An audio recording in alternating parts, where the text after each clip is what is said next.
হরে কৃষ্ণ। আজ 14ই কার্তিক 1432 ও 1 নভেম্বর 2025 শনিবার উত্থান একাদশী। এই উত্থান একাদশীর দিনে আমি ভাগবতম পাঠ করছি। আজ আমি পাঠ করছি ভাগবতমের চতুর্থ স্কন্দ দ্বিতীয় ভাগ ত্রয়োবিংশতি অধ্যায় পৃথু মহারাজের ভগবত ধামে গমনের শ্লোক 1 থেকে 4। নারায়ণ হে নারায়ণ ভবভয়হরণম নারায়ণ। ত্রয়োবিংশতি অধ্যায় পৃথু মহারাজের ভগবত ধামে গমন, শ্লোক 1 থেকে 3। মৈত্রেয় উবাচ। 1 থেকে 3 একযোগে শ্লোকগুলি রয়েছে, আমিও একযোগে শ্লোকগুলি পাঠ করব। দৃষ্টাত্তানং প্রবয়স মে কদা বৈন্য আত্মবান আত্মনা বর্ধিতা শেষ সানুসর্গ প্রজাপতি জগতস্তুষশ্চাপি বৃত্তিদো ধর্মভৃৎ শতাম নিষ্পাদিতেশ্বরাদেশ যদর্থমিহ যোগ্যিবান আত্মজেষ্যাত্তজং নস্য বিরহাদ্রুদতিমিব প্রজাসু বিমনস্যেকো সদারোহ গাত্তপোবনম। অনুবাদ। তার জীবনের অন্তিম অবস্থায় পৃথু মহারাজ যখন দেখলেন যে তিনি বৃদ্ধ হতে চলেছেন, তখন সেই মহাপুরুষ যিনি সারা পৃথিবীর রাজা ছিলেন, তিনি স্থাবর ও জঙ্গম তার সমস্ত সম্পদ সমস্ত জীবদের মধ্যে বিতরণ করে দিয়েছিলেন। তিনি ধর্মের অনুশাসন অনুসারে সকলের বৃত্তি নির্ধারণ করেছিলেন এবং পরমেশ্বর ভগবানের নির্দেশ পালন করে তার পূর্ণ অনুমতিক্রমে তিনি তার পুত্রদের হস্তে তার কন্যা সদৃশা পৃথিবীর দায়িত্বভার ন্যস্ত করেছিলেন। তারপর পৃথু মহারাজ তার বিরহে কাতর ও ক্রন্দনরত প্রজাদের ত্যাগ করে তপস্যা করার উদ্দেশ্যে তার পত্নী সহ একাকী বনে গমন করেছিলেন।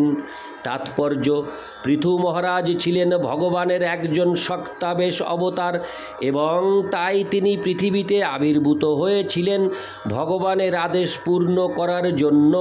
ভগবদ গীতায় উল্লেখ করা হয়েছে যে পরমেশ্বর ভগবান হচ্ছেন সর্বলোক মহেশ্বর এবং তিনি দেখতে চান যে প্রতিটি গ্রহ লোকেই জীবেরা তাদের কর্তব্য কর্ম সম্পাদন করে সুখে জীবনযাপন করছে। যখনই কর্তব্য কর্ম সম্পাদনে কোনো ত্রুটি দেখা দেয়, তখন ভগবান এই পৃথিবীতে অবতরণ করেন, যা ভগবদ গীতায় 4:7 প্রতিপন্ন করে বলা হয়েছে। যদা যদা হি ধর্মস্য গ্লানির্ভবতি ভারত। বেন রাজার রাজত্বকালে নানা প্রকার ধর্মগ্লানি দেখা দিয়েছিল বলে ভগবান তার সবচাইতে বিশ্বস্ত ভক্ত পৃথু মহারাজকে পাঠিয়েছিলেন সেই পরিস্থিতির সংশোধন করার জন্য। তাই ভগবানের আদেশ অনুসারে পৃথিবীর পরিস্থিতি সংশোধন করার পর পৃথু মহারাজ অবসর গ্রহণ করতে প্রস্তুত হয়েছিলেন। তার রাজ্য শাসনে তিনি ছিলেন আদর্শ এবং এখন অবসর গ্রহণের ব্যাপারেও তিনি আদর্শ দৃষ্টান্ত স্থাপন করছিলেন। তিনি পুত্রদের মধ্যে তার সম্পত্তি বণ্টন করে তাদের পৃথিবী শাসন করার জন্য নিযুক্ত করেছিলেন এবং তারপর তিনি তার পত্নী সহ বনে গমন করেছিলেন।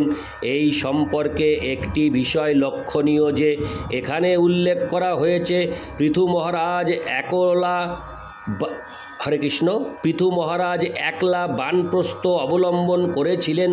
আবার সেই সঙ্গে এও বলা হয়েছে যে তিনি তার পত্নীকে তার সঙ্গে নিয়ে গিয়েছিলেন।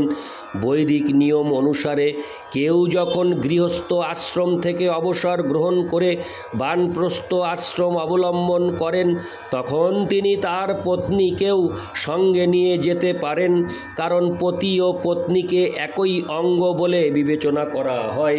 এই এইভাবে তারা উভয়ে যৌথভাবে মুক্তি লাভের জন্য তপস্যা করেছিলেন। সেটিই হচ্ছে আদর্শ মহাজন পৃথু মহারাজের অনুসৃত পন্থা, এবং এটিই হচ্ছে বৈদিক সভ্যতার পন্থা। মৃত্যু পর্যন্ত গৃহে না থেকে উপযুক্ত সময়ে গার্হস্থ্য আশ্রম থেকে অবসর গ্রহণ করে ভগবত ধামে ফিরে যাওয়ার জন্য প্রত্যেকের প্রস্তুত হওয়া কর্তব্য। ভগবানের সত্তাবেশ অবতার রূপে বৈকুণ্ঠ লোক থেকে ভগবানের প্রতিনিধি রূপে আগত পৃথু মহারাজের ভগবত ধামে ফিরে যাওয়ার ব্যাপারে কোনো সন্দেহই ছিল না, কিন্তু তা সত্ত্বেও সর্বতোভাবে আদর্শ দৃষ্টান্ত স্থাপনের জন্য তিনি তপবনে কঠোর তপস্যাও করেছিলেন। এই বর্ণনা থেকে মনে হয় যে তখনকার দিনে বহু তপবন বা অবসর গ্রহণ করে হরে কৃষ্ণ তখনকার দিনে বহু তপবন বা অবসর গ্রহণ করে তপস্যা করার জন্য বিশেষ বন ছিল। প্রকৃতপক্ষে সম্পূর্ণরূপে পরমেশ্বর ভগবানের শরণ গ্রহণ করার জন্য সকলের পক্ষেই তপবনে যাওয়া বাধ্যতামূলক ছিল, কারণ পারিবারিক জীবন থেকে অবসর গ্রহণ করা এবং সেই সঙ্গে গৃহে থাকা অত্যন্ত কঠিন। ইতি শ্লোক 1-3 শ্লোক 4 তত্রাপদাভ্য নিয়ম বৈখানসুসন্মতে আরব্ধ উগ্রতপসি যথা সবিজয়ে পুরা।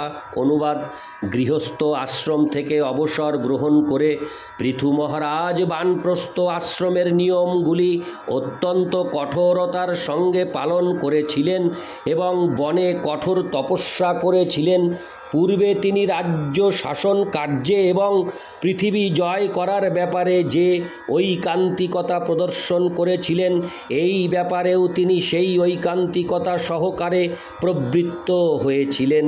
তাৎপর্য: গৃহস্থ আশ্রমে মানুষের যেমন অত্যন্ত সক্রিয় হওয়া প্রয়োজন, তেমনি গৃহস্থ জীবন থেকে অবসর গ্রহণ করার পরেও মন ও ইন্দ্রিয়কে সংযত করা প্রয়োজন। মানুষ যখন পূর্ণরূপে ভগবত ভক্তিতে যুক্ত হন, তখনই তা সম্ভব হয়। প্রকৃতপক্ষে বৈদিক বর্ণাশ্রম প্রথার উদ্দেশ্য হচ্ছে ভগবত ধামে ফিরে যেতে মানুষকে সাহায্য করা। গৃহস্থ আশ্রম হচ্ছে এক প্রকার নিয়মিত জীবন যাপনের সঙ্গে সঙ্গে ইন্দ্রিয় তৃপ্তি সাধনের অনুমোদন। এর উদ্দেশ্য হচ্ছে জীবনের মধ্যবর্তী অবস্থায় চিরতরে ইন্দ্রিয় সুখভোগের বাসনা পরিত্যাগ করার জন্য সম্পূর্ণরূপে তপশ্চর্যায় প্রবৃত্ত হওয়া। তাই বানপ্রস্থ জীবন বা তপস্যার জীবনের উপর অত্যন্ত গুরুত্ব দেওয়া হয়েছে।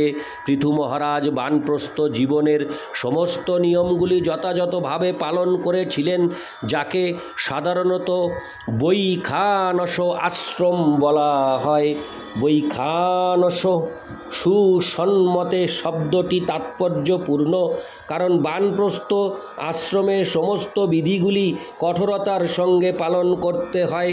পক্ষান্তরে বলা যায় যে পৃথু মহারাজ জীবনের প্রতিটি ক্ষেত্রেই আদর্শ ছিলেন।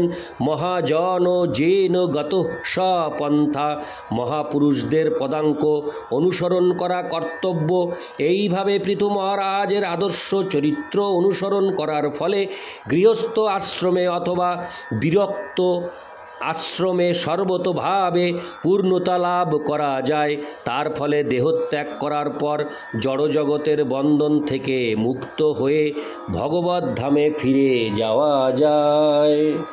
ইতি শ্লোক 4 নারায়ণ হে নারায়ণ ভবভয় হরিণম নারায়ণ। হরে কৃষ্ণ।